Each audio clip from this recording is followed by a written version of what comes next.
the presentation, and I will be starting with our webinar Wednesday today on the 12th of May 2021. Thank you all for joining us. Please obviously follow our Facebook and newsletter. This is part of the webinar Wednesdays that has been organized by the Malta Council for Science and Technology. And today this presentation is also being done in collaboration with the Access to EIC network, which is a project funded by the European Commission, which supports EIC candidates. So we're very pleased to have this collaboration this morning. Thank you all for joining. Just please mute your microphone. And of course, we will have a question and answer session towards the end of this presentation.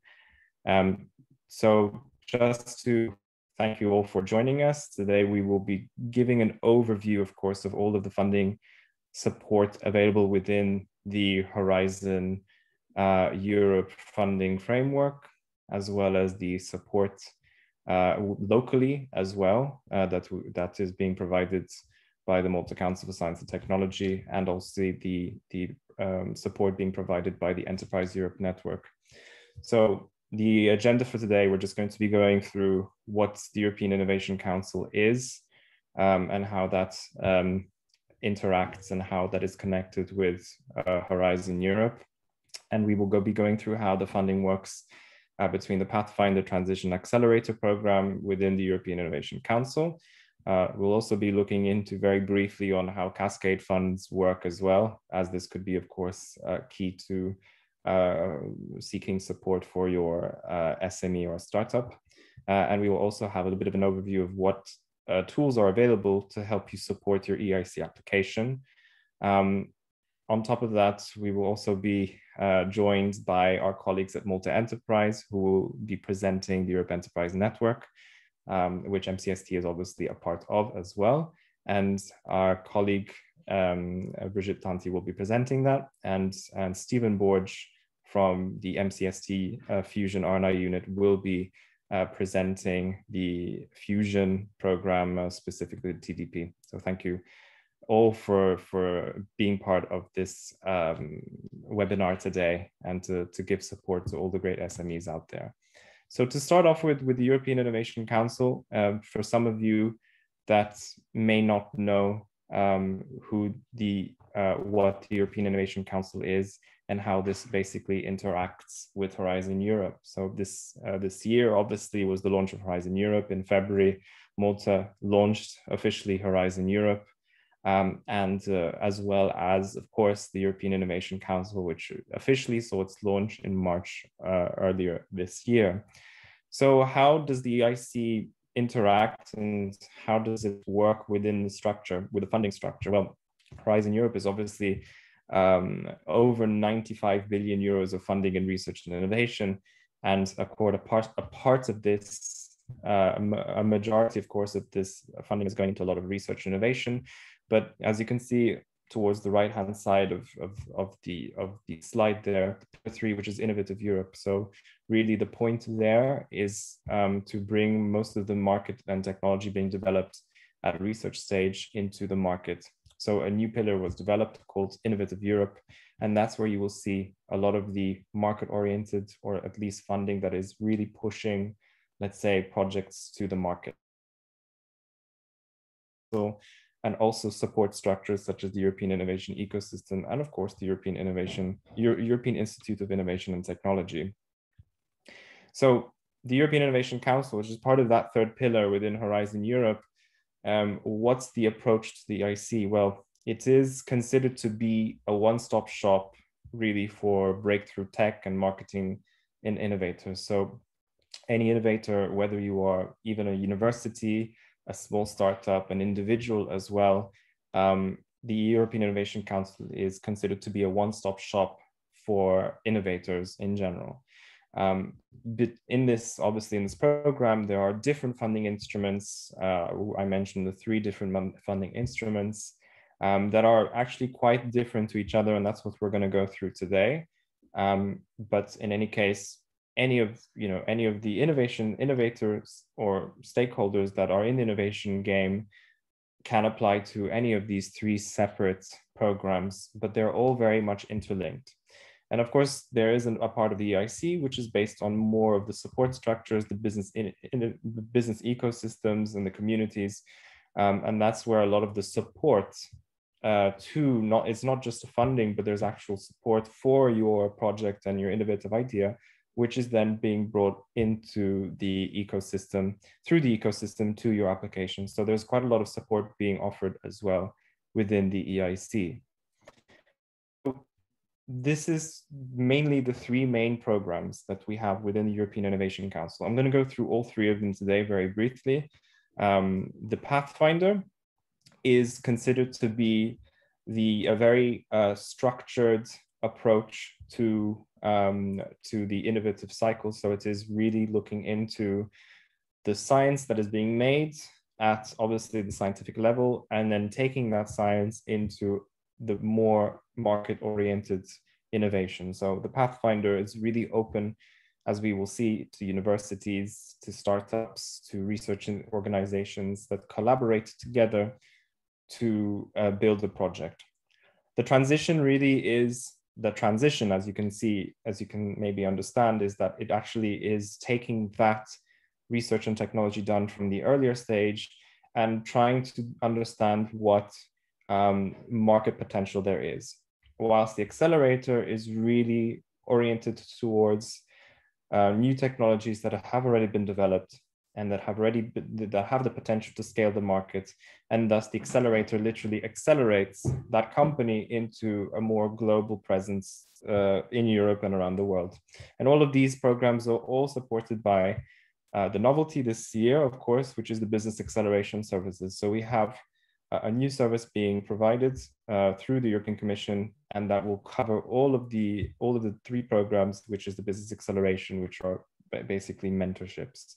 So let me go straight to what the Pathfinder is, and as well as the transition. So as I was just mentioning to you, the easiest way to understand how the Pathfinder and how all these three programs interrelate with each other is understanding it also through what we call the technology readiness level. So here you can see kind of a graph as to the scale as to how these projects are organized. So at a lower TRL level, and remember TRL, we're talking about technology readiness level. So we're talking about how mature your technology or project is. So for those TRL levels that are lower, that have yet to be mature, or that still need a lot more to be developed in terms of the actual technology, then you will find the Pathfinder Open and Pathfinder Challenge as to be the ones suited for you. And the difference here is that, as you can see on the left-hand side of this graph, that the Pathfinder Challenge and the Pathfinder Open kind of projects are more collaborative. And obviously the reason is that because it's a smaller or a lower TRL level, that more actors are needed and are involved in order to make the project successful. As you can see, the transition is largely based more on an individual project. And so they're trying to take that project and to convert it into a more feasible, a potential market project. And then the accelerator is something that is already on the higher level of the TRL level, mostly concerned to SMEs, which are individual projects, and hence the TRL level is already much more mature. So this process is really the program is trying to also reflect a bit of how the innovation process works. A lot of the Pathfinder Opens and Challenges projects are actually built from what we call sort of the collaborations between universities and companies to a certain extent. And they spin out either a company or a project. And that project or spin-off then eventually would come into the transition accelerator. Just to be very clear, you do not need to go first and apply to the Pathfinder in order to apply for the accelerator. There are all three separate ways of participating. So you can participate in any of them at any time, except for the transition, which is a bit more specific and related to the Pathfinder Open. But for the accelerator, if you are an SME, you can always apply without needing to go through the Pathfinder Open and transition. So really the Pathfinder Open and the Pathfinder Challenges are very much funding the research to develop on the basis of the science that is being developed. Now, the main difference here, and first of all, is Pathfinder Open and Pathfinder Challenges.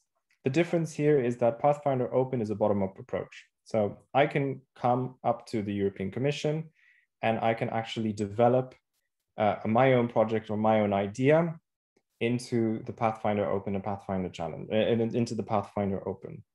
With regards to the Pathfinder Challenges, instead, it's more top-down challenge driven. So there are specific challenges that the European Commission set out in basically for the project.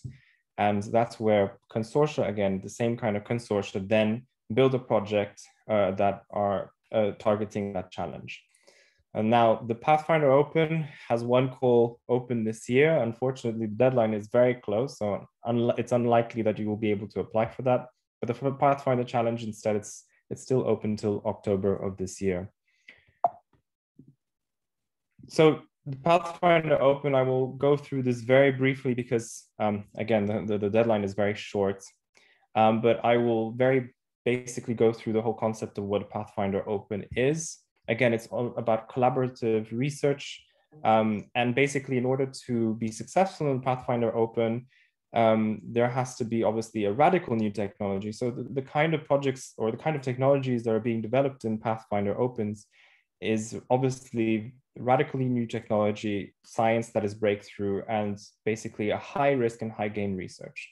So if those three, what we call gatekeepers, are met, or those kind of eligibility is sort of met, then obviously the Pathfinder Open is that kind of project for you. And obviously the expected outcomes is slightly different. Again, we're talking about lower TRL levels. We have basically that the technology then becomes feasible. It allows that we expect that the project would allow then a future uptake to take place. So there is no point in making a Pathfinder Open project, which then eventually does not bring any kind of basis to then, I don't know, generate IP and to use that IP for the future. There has to be obviously the use of that project to be brought forward. And of course, there has to be the option to develop this project in order to enable and empower basically potential startups or potential researchers that could potentially spin off and create a new startup. So this is what the expected outcomes are. And of course, it's all based on the scientific discoveries being made. On top of this, the European Commission this year is obviously introducing a new funding scheme on top of the EIC Pathfinder, which are the ad hoc grants. So basically, these are kind of grants that are provided, very small grants that are provided to these project beneficiaries in order to better understand, for example, the commercialization pathways. So this is an extra additional money that you can get from these kind of projects that you can, for example, use it to submit to the EIC transition or to submit to the accelerator via the fast track scheme. So basically, it's just a small little grant that's been added this year as well. Of course, as a Pathfinder Open, you have access to the business acceleration services. You actually have a business mentor helping you with the service. How does the EIC decide if your proposal will be funded? Basically, you go through the submission process. There is an individual remote phase, and there's a new aspect here, which is called the rebuttal phase. So basically, you're able to actually go back and actually explain. So the European Commission gives you the option to explain better your proposal before they actually give the final feedback and whether or not your project will be funded. So as I was mentioning to you, this is what they call the right to react. So this is a new novelty given this year with Pathfinder specifically. The calls for this year. So as I mentioned to you, Pathfinder Open is very much closing very soon, but the concept between Pathfinder Open and Pathfinder Challenges is very much similar. So the kind of proposals that you would get in Pathfinder Open and Pathfinder Challenges is between 3 to 4 million euros. The funding rate is 100%, so you would be funded 100% of your costs, whether or not you're a university or an SME.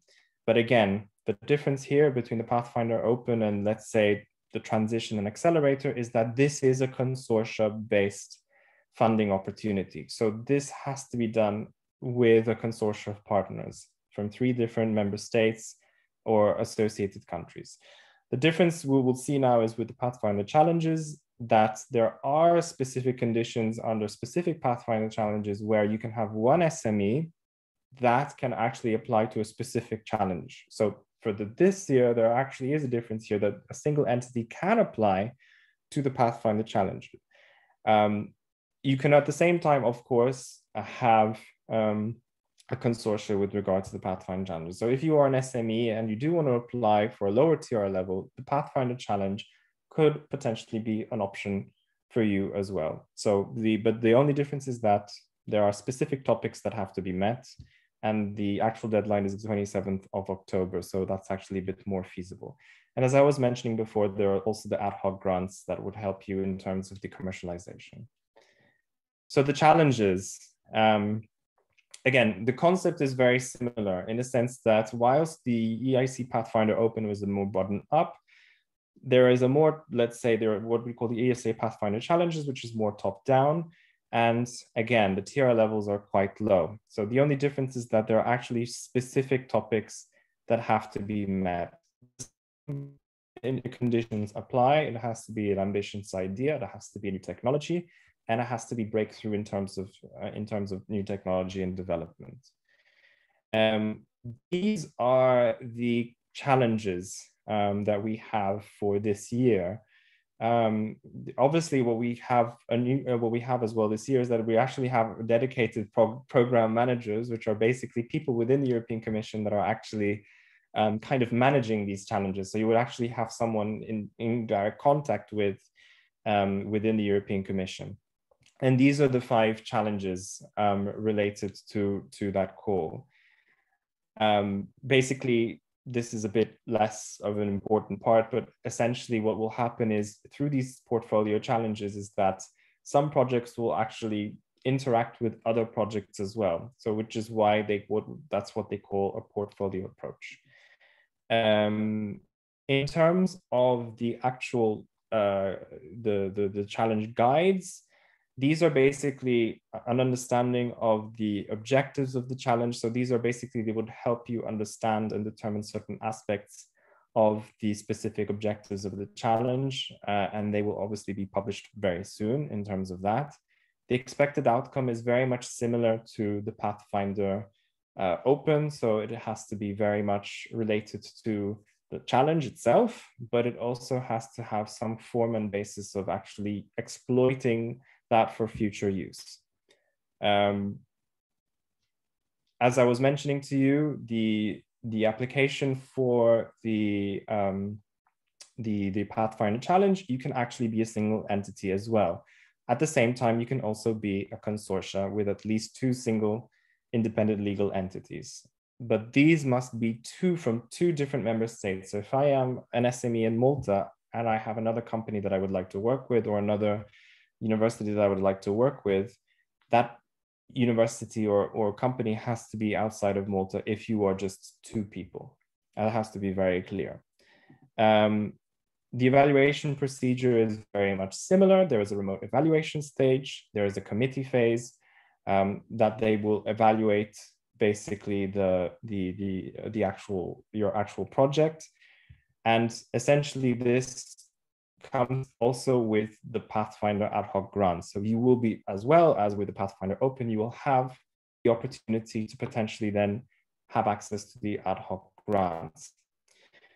Now, those are the Pathfinder Challenges. I invite you to look into the actual topics of the Pathfinder Challenges. They're all available online, and I will not go into the details of the Pathfinder Challenges today because they're quite lengthy and they're quite detailed, but I basically did a very brief introduction into the Pathfinder Challenge. I will go now into the transition to innovation. Transition to innovation, again, is being brought forward from the previous years, and the concept is also based on on actually bringing previous what we would call FET projects towards the market. So again, the point of the transition is this is a slightly more restricted in terms of access. So transition activities, the basis and the concept is actually, as I was mentioning to you, bringing the science and technology generated from the previous phase of projects and moving them more towards the market. It is trying to cover that what then at this point, the technology readiness level gap. So essentially from that technology readiness level 3 to 4 that you eventually create at that, let's say, Pathfinder or PhET open stage, this technically would help you achieve then the higher TRL level or readiness to TRL level 5 and 6. Again, this is a bit specific with regards to eligibility criteria and to who can apply. Obviously, the objective is to advance the research up to TRL level 5 and 6. The projects can and should be led by an SME or startup that want to use that information or that product that was created from a previous project and to lead it into creating a new technology or market readiness. What I mean by that is that, as we will see, that previous project partners do not need to be part of the transition to innovation. So the main issue here is that if I am an SME who has not participated in the previous project, but may know of someone or know of a previous project, I can actually use the information or use the outputs, obviously through IP agreements, through some collaborative agreements. And I can use that, even though I never participated in a Horizon or a Pathfinder project before, I can still participate. But obviously the key here is that you need to have authorization from the previous project to use those results for the transition to innovation. That's very much the most important thing here to take on. So basically, I will not go through this because because I just want to stress the main point here. Again, for entrepreneurs, venture builders, SMEs, even if they were not part of the initial project. So that's exactly what I just was saying. And it is restricted on the results generated from the previous projects. So the Pathfinder, including the EIC Pilot, Horizon 2020 PhET Open, PhET Proactive, and flagship calls, the ERANETs, as well as the ERC proof of concept projects. Again, single beneficiaries or small consortium. So I can be a small company that knows of a project that was created in the past, and there are lots of projects that are out there. And I get in touch with the previous project beneficiary, and I say, listen, I really want to use this project and bring this to the market because I think there is a great way to bring this forward. So I can go forward, I can bring this forward even as an outsider as well. And in Malta's case, of course, we haven't had any PhET projects specifically, but of course, you can actually then form part of a consortium or as a single beneficiary or even as a small consortium. So again, I will not go through this because this is basically repeating what I was just saying. It has to build on the previous results, and the eligibility is restricted from the original projects. The most important thing here is that the start date of the grant is more than 12 months before the date of the transition call deadline, and that the end date of the grant for the eligible project is less than 24 months from the date of the transition call deadline. So those are the two. So obviously there has to be a limit as to how long or how old the project can be to be then utilized for transition to innovation.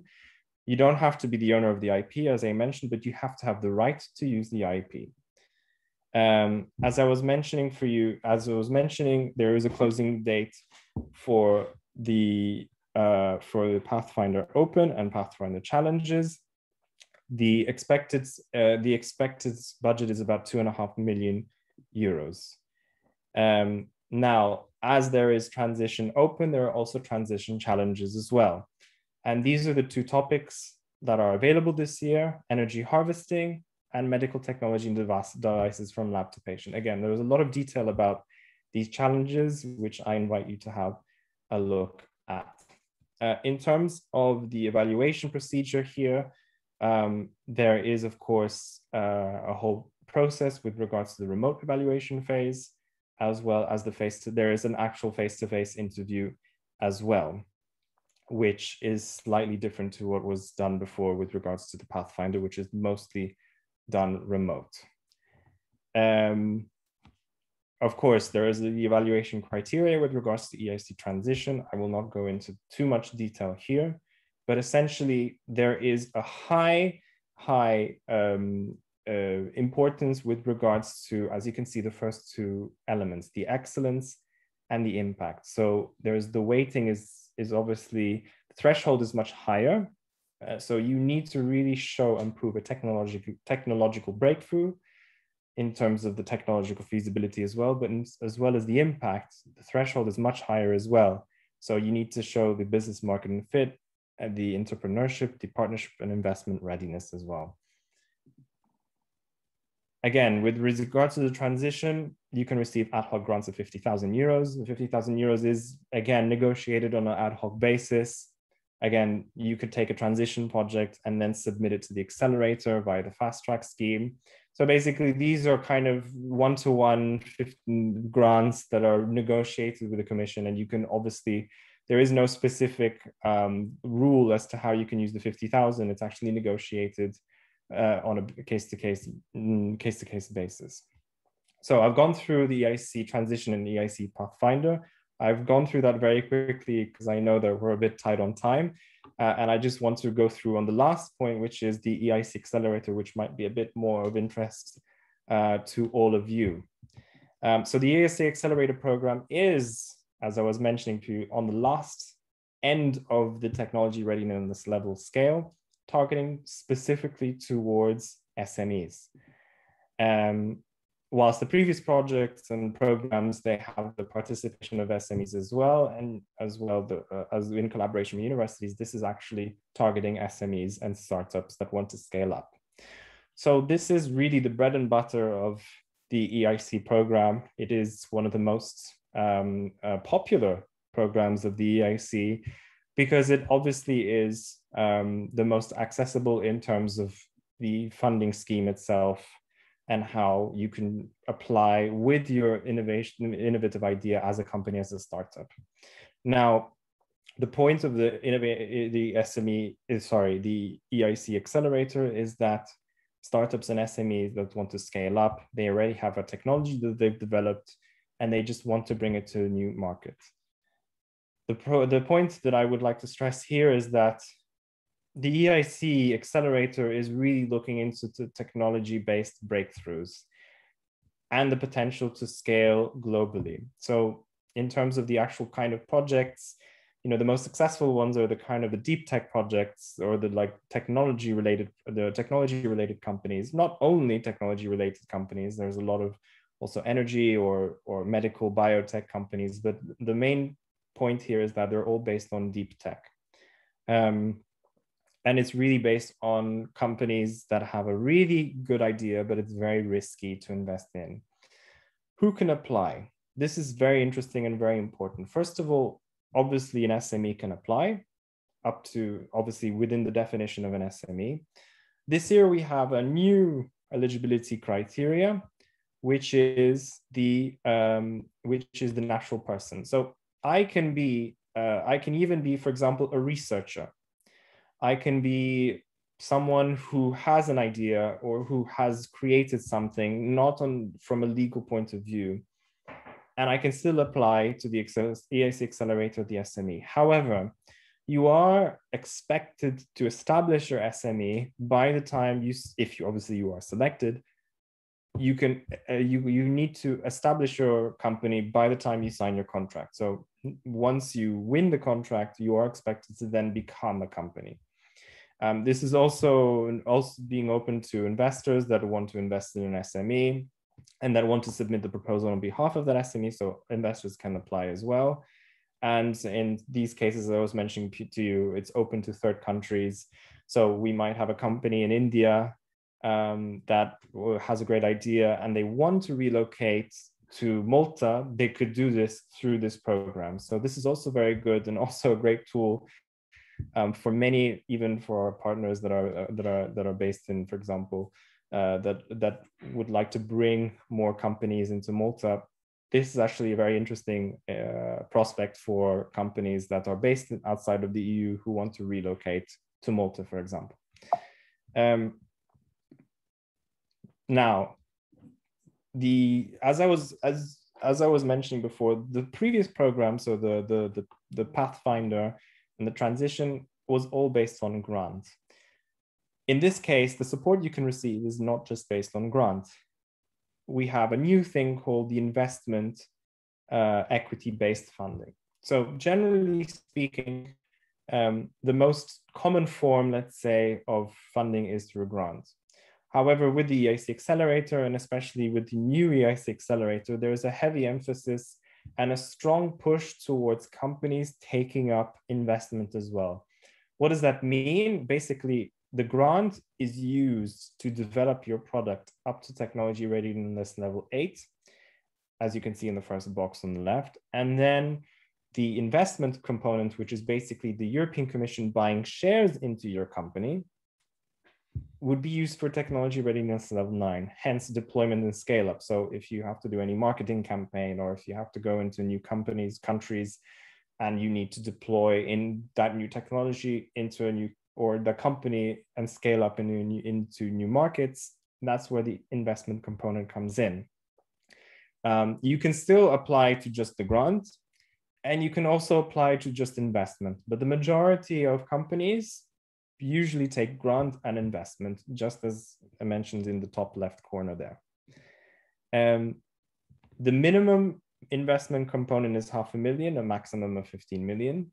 The grant component, you can only go up to 2.5 million. With regards to the eligible costs, the grant component is reimbursed up to a maximum of 70%. So this is something to keep into consideration. The investment component, you don't have any of those those limitations, obviously, because it's in the form of equity. The company then gets acquired with a maximum 25% of the voting shares by the European Commission, and they would hold shares into your company for 7 to 10 years on average. And with regards to the grant is, so basically, for the grant components, we expect that you develop your, let's say, research and innovation activities within 2 years. On top of this, there is the coaching, mentoring, and expertise training, as I was mentioning before. So there is quite a lot of coaching and mentoring, access to business partners. So basically, EIC really has a huge community. It's not just the funding, but as I was mentioning to you, you have also access to a lot of business mentors, to the ecosystems, to the Europe Enterprise Network, which we're obviously going to be speaking about today as well. How does it work in terms of the application process? So as there was before with the Pathfinder Open, Pathfinder Challenges, Transition Open, Transition Challenges, we have also Accelerator Open, Accelerator Challenges. And as you probably will understand, the Open is a bottom-up thing, which you bring your project, and it's the most common form of application. Many people apply to the Open call. And then there are also challenges. So there are top-down topics where you would apply to, and you can actually choose those challenges. The cutoffs are the same. You have basically, the calls are continuously open. The challenges, however, they do have specific cutoffs because it's only just for this year, whilst the Open is basically, it's all year round. So basically for the challenges, you will have obviously the short application and the full application stage as well. And I'm going to go into into detail. In terms of the challenges, we'll just talk about the topics very, very briefly, but they're the strategic and digital health technologies challenges, which is more on health. So if you're a health company, you might be interested in applying to this specific challenge. There's the Green Deal Innovation Challenge. So this is more about climate mitigation, adaptation technologies, smart mobility. And those are the challenges. Again, as the Open process, I'm not going to go into too much detail, but obviously it's not based on the challenge. You can bring any project and then go through the funding process. How does the evaluation process work? So it's very, and I will be very soon done because this is the last part of my presentation. It goes through a step-by-step process. essentially, this is really how it works, the overview. The first stage is the where you apply, again, as I was mentioning to you, it's an open continuous process where you discuss your disruptive tech idea. It's a very short, brief presentation that you have to submit. You then go through the stage, of course, once you get accepted, go through the stage of preparing the draft proposal, including with the business plan. Then your proposal gets assessed by remote evaluators. And then, as with all kind of pitching competitions, you pitch your innovation in front of EIC jury members.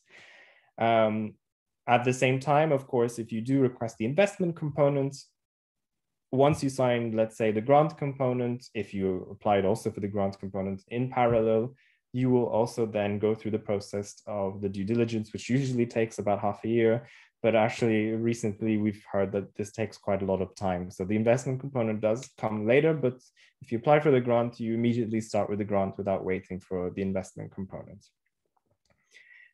How does the application process work? So basically, it is, as I was mentioning before, there are two stages. There's a short application stage and there's the full application stage. So with regards to the short application stage, again, this is a new novelty within the EIC, and it really helps in terms of the application process for a lot of small startups. It's very simple. Basically, you just have to respond to a set of questions. There's an AI-based IT platform, which kind of helps you respond better to the questions. You submit a 10-slide presentation and you submit a 3-minute video pitch. So this is basically it. So previously you would have to submit a whole proposal, which would take a lot of effort and time. A lot of people would then get negative responses. They would go through all of that effort to then get a negative response. So this year they've completely changed it. You have a short application, which is very short, and they will evaluate how good your idea is. Basically, what will happen is that once you submit your 10 slides and the video, this will be then submitted to the 4 experts that they will evaluate it. And you need to have at least, basically, these experts will evaluate it, whether or not it will be good. If you don't go through the first evaluation stage, which again, it's continuously open. So after 4 weeks, you will get a response. You cannot resubmit as many times as you can. There is a limit to how many times you can resubmit. Usually it's just 1 per year. And at least one resubmission within the 12 months. So again, be careful and do not resubmit as many times. Once you get invited, and if they evaluate your proposal to be in line with the EIC Accelerator, you're then invited then to come to the second stage to prepare the business plan or the full proposal. Again, you will then be assigned a business coach, which will help you 3 days to help you actually develop the proposal. And then you can submit the proposal whenever you want within those cutoffs. So you have at least 1 year to submit. Once you get invited to this stage, you have 1 year to submit your second proposal. It will be evaluated according to the cutoffs that I've shown before, but in 2022, there will be other cutoffs. So if you apply in October of this year, you'll have 1 year to then submit your full proposal. Again, the same thing happens here. There are the full proposals once you submit it. There will be evaluators, and there is also the resubmission principle as well here. So be careful, you can't resubmit as many times as you like. Once you go through you pass through the third stage, you then get to the fourth stage, which you will have to go and pitch your innovation in front of the jury members. So again, you have to convince the jury members that your project is the best and the most amazing project out there. Again, there are different ways of what will happen here. I'm not going to go into too much detail here, but basically there are jury members and you can have the chance to resubmit as well. There might be areas where they say, oh, the project is great, but we don't think it's really in line with what we think, so you would get a seal of excellence. So there are different possibilities what would happen in the remote evaluation process. As I was mentioning, the seal of excellence is sometimes awarded to applicants that get a go on all the criteria by the remote evaluation, but maybe the jury at the jury stage don't think it is perfect in that sense. So you would get a seal of excellence, which is kind of not really funding, but it's just a kind of a certificate to say that this is a very good idea, a very good project, and it helps you to potentially then receive support from other funding sources. I will not go through the AI-based platform because we are running out of time. But basically it is during the application process, it's obviously just for the accelerator, but you will have basically a tool that will help you develop your application. Now, the one things that I would like to go into now is like, what support can you get for the EIC Accelerator? So this year, MCST will be launching a support scheme to help with the EIC Accelerator application process. It will be finalized hopefully by this year. And essentially there will be different options for you to potentially seek grant funding from MCST in order to then apply for the different stages at the EIC Accelerator stage. So do keep an eye on that. The grant funding is also a very good grant to help you develop your scheme, to help you develop your project. Another support is the Access to EIC, which I'm currently coordinating in. And basically Access to EIC is a project which is being funded by the European Commission, which not only basically helps us NCPs deliver services to you, but basically it also helps with different kinds of tools for companies that want to apply for the EIC Accelerator. So we do have on the Access to EIC website certain guides to help you apply for the Pathfinder, for the Accelerator. These will be updated again because of course there have been changes very recently. But you can obviously look into these guides and potentially have access to potentially a guide into how to apply for the Accelerator. So please look into these tools. There's even a pitch toolbox that is available on the Access to EIC website to help you improve your pitch. And there are also other tools that are very helpful for any applicant that is interested in the EIC Accelerator. The last thing I'm going to briefly talk about is obviously beyond the EIC Accelerator, there is Cascade funding, which I would invite you to look into, which is basically the not specifically related to the EIC, but this is basically small grants given through different projects over the course of the Horizon Europe and Horizon 2020 programming, where basically you can access funding for specific types of projects. So again, it's not being organized directly by the European Commission, but you might find, for example, small funds and grants for blockchain or any other kind of innovation project that you have. And we always try and provide information about this because a lot of companies are not ready for the European Innovation Council or the EIC Accelerator. So this is a very interesting opportunity for companies to look into potentially other specific projects or calls where you can find project funding opportunities. They're not very common, and they're not very, it is not structured. You might find something that will be only available in 1 year and not available in the other years, but keep an eye out on that. Thank you very much. I went a bit over time, but I tried to compress as much as possible as I could. As you can see, the EIC Accelerator Pathfinder and Transition is a very big program. And of course, maybe towards the end of the session, I will be taking any of your questions. I will obviously now leave the floor to my colleague Brigitte from Malta Enterprise, who will be explaining about the other support services available for SMEs. And Stephen Borge will obviously be presenting the funding opportunities for SMEs on a local funding basis. So I will wait for your questions toward the end of the session, if you can keep those questions till the end of the session. But thank you very much in the meantime for your attention.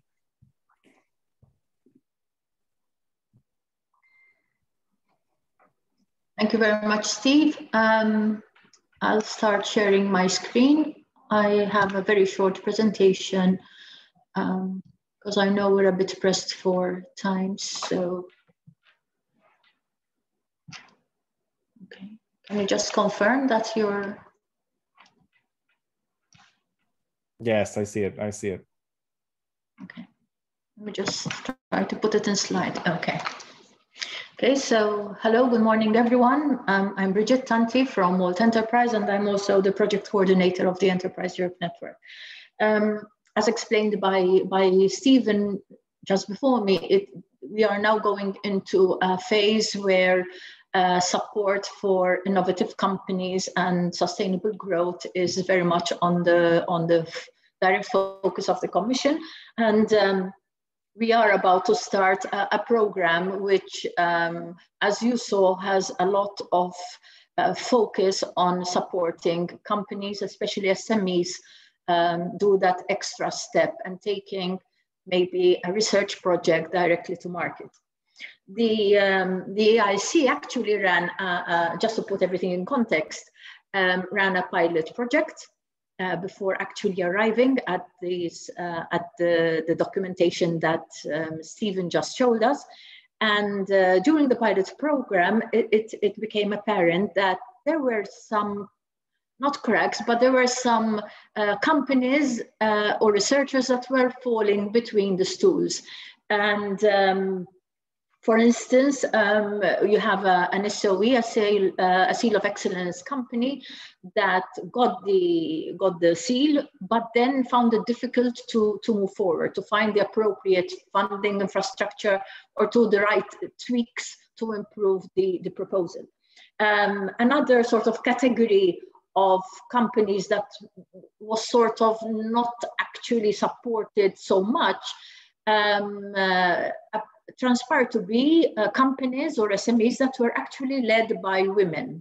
So when they were studying this pilot, they realized that women innovators or women-led innovative companies were not that visible as much as maybe one would like. So with these thoughts, the European Commission sought to find other networks, and hence the Enterprise Europe Network is one of these networks, to create synergies to support those companies that either are not yet ready for EIC funding or else that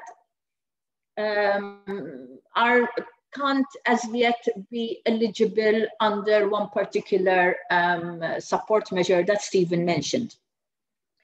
For instance, there was another thing that resulted was that although some companies got very high marks in the excellence section, which is related directly to the technology being proposed, they didn't feature so well in the impact part. And again, as we saw from Stephen's side, the impact part is more related to the market and to the business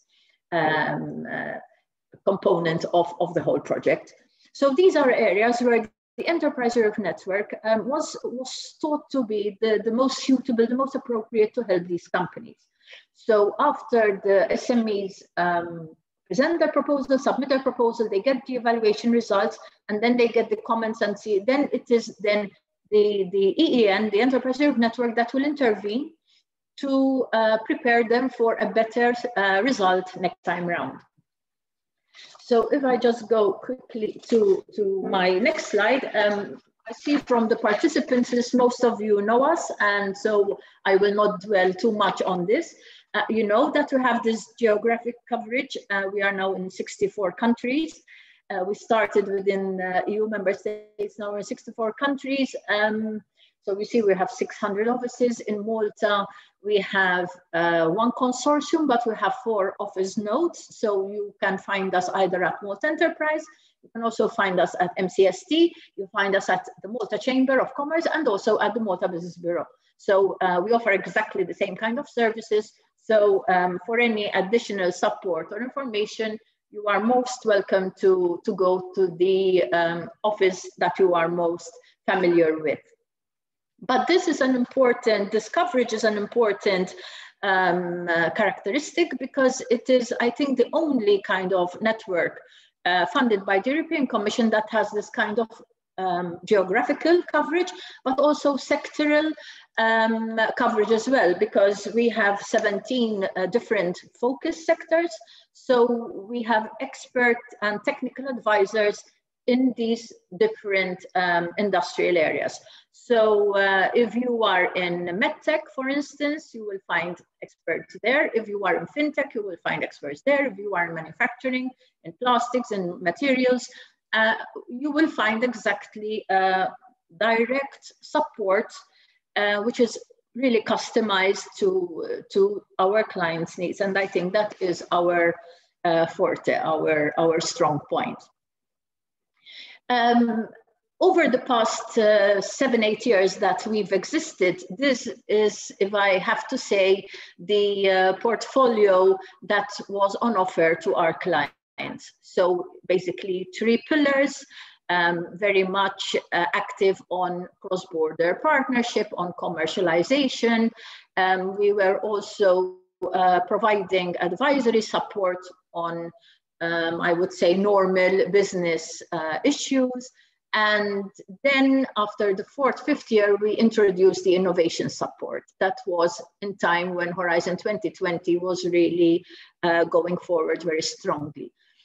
These basic servers we will keep as from next year, but to that we will now add on the new set of services that are being sort of presented to us through the EIC program. First of all, which is very important, I think we have this 3 to 5 day service package being offered to companies that are interested in targeting this funding. You will have, applicants will have individual coaching services, first of all, to improve the proposal. And this will be done in collaboration also with MCST.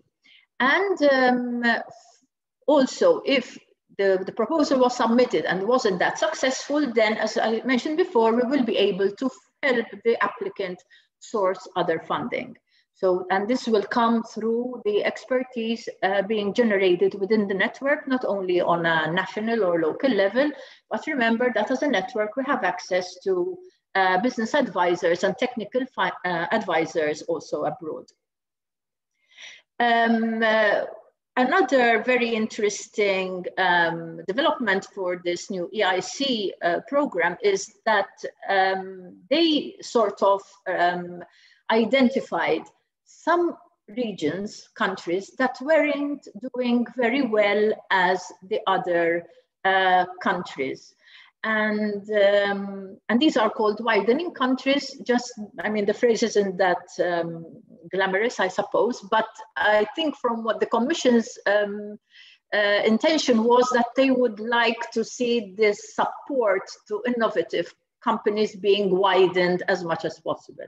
So they identified, I think there are about 20 countries, Malta is one of them, where the take-up of such funding is particularly low. And so there will be a program, some funding reserved for these countries, for companies coming from these countries, still competitive, but with better support to try to help our clients be at par with other, front runners. So there will be, as of next year, a series of new initiatives that will help companies coming from Malta and the other countries within this widening countries category, for want of a better word. And something also very interesting and very much to my heart is particular initiatives that we will be rolling out to companies being led by women entrepreneurs. Again, this is something that has been researched. We will also carry out some additional studies on a national level in Malta and take a bit of a stock take of what is really the situation, and we will adapt particular schemes and initiatives to address that. So exciting times ahead as of next year to tackle this challenge. And then also under the EIC program, there will be initiatives to help the staff within the Enterprise Europe network in Malta to build additional capacities and skills to be able to deliver improved services also to our clients, improving on our past very positive performance, but still new challenges crop up, and we expect to have our team to be an excellent support team to the local business community. So I'm just going to rush through these. These are the advisory support services that we offer. You will have the presentation, so I'm not going to read through this. However, do keep in mind that we can help with advisory support, as I mentioned before, the international partnerships. Remember that we have this database of profile companies or institutes that are looking for R&D or business partners for Eureka or Horizon Europe consortia. This is just a selection of 4. You can go to our website and then you can browse according to the keywords, depending obviously on your activity and or your sector. So this is just to give you a taste of what's available. Innovation support. About 2 years ago, we rolled out the Innovation Health Check support. This is really a very interesting assessment whereby certified assessors will come to your company and through a methodology, which is an ISO certified methodology, we will gauge how the company actually manages innovative ideas. So it's not just having a company that generates ideas, that is good, but unless these ideas that are generated are handled well, then obviously it's useless generating these ideas if then you can't take them to the final step of the process. So this is a very interesting exercise we're doing with our companies. It's being offered free of charge because the costs are being paid for by the European Commission. But I think for this day and age, especially in these turbulent times where companies are changing overnight or they are forced to change overnight, then I think this is a tool, a service that one should really look into. And these are the different sector groups that I mentioned before. So you can see they're very exhaustive.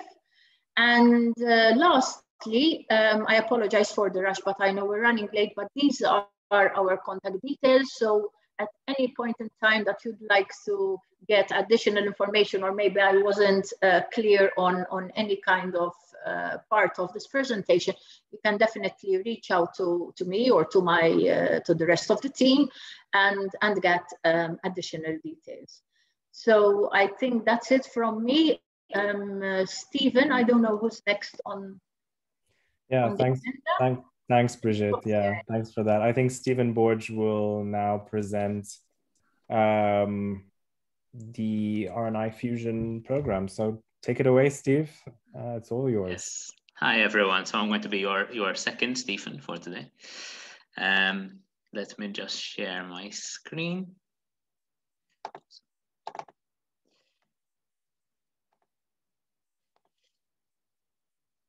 Okay, so I'm going to be talking to you about the Fusion program, specifically about the technology development program within Fusion. So I am the program administrator for the technology development program, an element of a portfolio of programs hosted by MCSD known as Fusion. So first, a few words about Fusion.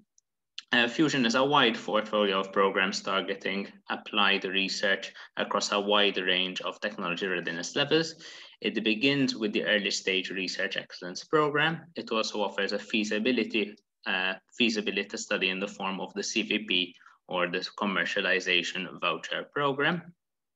The CVP serves as a prerequisite for the technology development program, which is the main topic for today.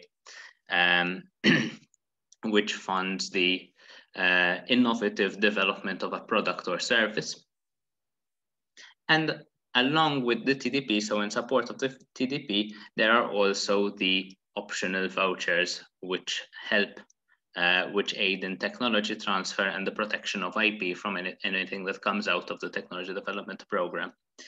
Apart from these, there are also special top-down initiatives, such as the infectious diseases program to tackle particular areas which are affecting Malta. So we can't really talk about the TDP before first mentioning the CVP. The CVP is a thorough feasibility study that is mandatory when applying for the TDP. As mentioned, the CVP is a feasibility study and funds specific activities. It can be divided into two major parts. The initial part is an IP check to ensure that the proposed technology is novel, and the second part is a commercial feasibility study, which takes into consideration the risk assessment, economic impact, market research, and product development costs of that particular technology. So, provided your feasibility study is successful, you are eligible to apply for the technology development program. So the TDP is a grant which, as I mentioned, funds the actual development of a prototype or service and make it a market-ready reality. The thematic areas are limited to those stipulated in Malta's smart specialization strategy. In brief, those areas are health, high value-added manufacturing, maritime services, aquaculture, aviation and aerospace, resource-efficient building, and ICT, though I would like to mention that these are being reassessed at the moment, so these might change moving forward. The TDP is also dedicated to building a relationship between the Maltese private and public sectors. So it does so by obliging a consortium between those two elements at application stage. The project may have a duration of up to 3 years. The grant itself has been recently revised and is up to 295,000, with a further 5,000 being dedicated to a half-day event at the end of the project. The grant can be used on a wide range of categories, so ranging from personnel, equipment, consumables, subcontracting, and anything else that might be important in a research project. The funds are mainly pre-financed, with tranches coming at various stages throughout the project. So, as I mentioned previously, once you are a beneficiary of the TDP program, you are eligible for some optional vouchers. So these are funds over and above the initial 295,000 that I mentioned. So the initial IP application is there to fund an initial, most of the time, an initial patent application, though it has been used for various forms of IP protection. And then the subsequent two vouchers are there to support the technology transfer and seeking further funding, because we understand that the 295,000 ultimately will not take you to the last stages of the TRL scale, and most of our beneficiaries will need some further support. So it is also very important to note that any voucher that I mentioned, including the CVP and these optional vouchers, are performed by approved service providers that are vetted by the council. So on to some success stories that we've had at TDP through this CVP, TDP, and optional voucher system that we have. So the first one I would like to mention is FLASK. So FLASK was a collaborative effort between the University of Malta and MedServe PLC. The technology focused on a novel form of offshore energy storage, which used undersea water as a coolant. The TDP itself was used to fund a small-scale prototype, which served as a sort of proof of concept. This proof of concept ultimately leveraged more funds in the forms of grants so that they can scale up their prototype and eventually have a full-scale product, and serve as the basis for a patent, so as the basis of some IP protection. So the prototype in the image can be seen deployed in the Maltese harbor of Cospicua.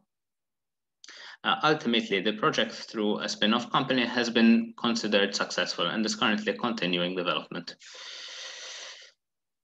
Moving on to a second example, so Innovled. So similarly, Innovled is a project which was coordinated by Altern in collaboration with Sport Malta, who provided testing sites. The technology, which can be seen in the image, has a novel form of modular LED floodlight to be used in sporting facilities. Ultimately, the technology was taken up into Altern's portfolio of products, and so has been a source of revenue for them, and has been sort of an environmentally friendly alternative. So that's it for my presentation. It was a relatively brief presentation. If you need any other information, if you'd like information on any timelines or call release information, I'd be more than happy to provide that. Feel free to contact me and we can set up one-to-one meetings. So that's it from my end. Thanks, Steve. Thanks for that presentation. Very interesting. I think we gave quite a comprehensive overview of the basically the funding opportunities, both locally and abroad, basically through the European Innovation Council. So we will open the floor now to any potential questions. If you have any potential questions that you would like to ask here, you can either write in the chat, or if you want to take the floor, just let us know. And we will be happy to answer to any of the questions. If there are no questions, then of course, or if you have other queries, we can obviously reply to your questions after the webinar today. I'm not seeing any questions on the chat. I'm not so sure if there are other people who would like to take the floor. And if not, then can we launch the poll before ending it's about how any feedback they may have regarding this webinar, please. Absolutely. Okay. When you tell me, okay. Yes. If there is no questions, because I don't see any questions in the chat, I don't see anyone who will want to intervene, then I will invite you all again. Just we'll share the presentation and our contact details, which will be uploaded, of course. The presentations will all be uploaded with all the contact details. Maybe Sandra, if you would want to, yes, then at this point, I will launch the poll. If you would like to participate, please feel free to reply to the poll. And again, we thank you all for participating in today's webinar. If you have any other additional questions, again, feel free to reach out to us. And if there are other specific elements, we're more than happy to take on these your queries. And of course, best of luck with your EIC and local or even other applications that you have in mind. And the webinar will be, the recording of the webinar will be available as well. So you can all replay this in case you missed any kind of information that was said during the presentation.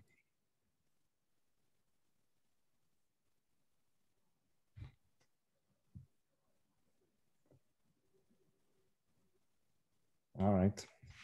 Okay, I will end the poll. Thank you. Okay, thank you, Sandra. Thank you all for, thank you, first of all, thanks to all the speakers today. Thank you, Stephen Borge. Thank you, Bridget Tanti, for participating in this webinar today. I very much appreciate your intervention. And of course, thank you everyone for listening. and we wish you the best of luck for your applications, and reach out to us if needed. And thank you very much for listening to us this morning, and have a lovely day. Thank you very much. Thank you, Steve.